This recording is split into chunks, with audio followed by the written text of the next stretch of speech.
वे संख्याएं जो एक से और स्वयं से केवल विभाजित होती है। कितने अपवर्तक हुए?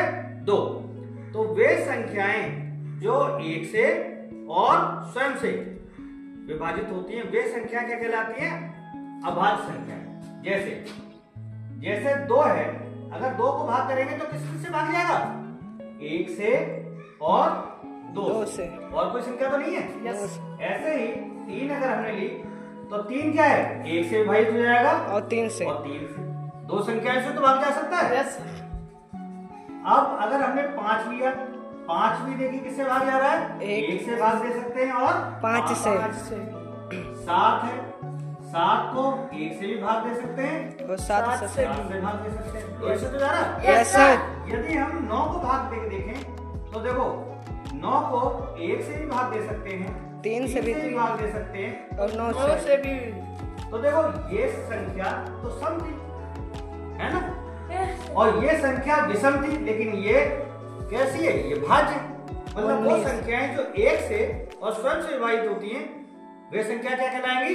अभाज्य संख्या। अब देखते हैं भाज्य संख्याएं कौन कौन सी होती हैं। तो अभाज्य संख्याएं वे संख्या थी जो एक से और स्वयं से विभाजित हो सकती थी। तो वो संख्या कौन सी थी? अभाज्य संख्याएं, यानी कि प्राइम नंबर्स। अब भाज्य संख्या कौन सी? देखिए जैसे हमने लिया 4 को 1 से भाग दे सकते हो, 2 से भाग दे सकते हो, 4 से भाग दे सकते हो। ठीक है। हमने लिखा 9 को 1 से भाग दे सकते हो, 3 से भाग दे सकते हो, 9 से भाग दे सकते हो। हमने लिखा 12।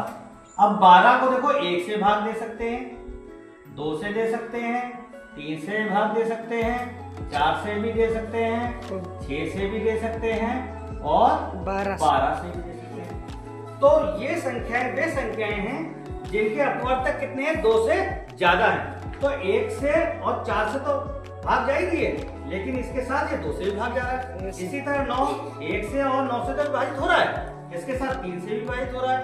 और अगर 12 को देखें तो 1 से और 12 के सिवा भी 2 से, 3 से, 4 से और 6 से विभाजित हो रहा है। तो ऐसी संख्याएं जो केवल 1 से और स्वयं से विभाजित होती हैं वो तो अभाज्य संख्याएं, यानी कि प्राइम नंबर कहलाते हैं।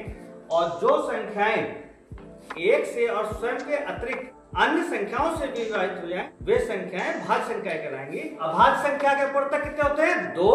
और भाज्य संख्याओं में अपवर्तक कितने होते हैं? 2 से अधिक।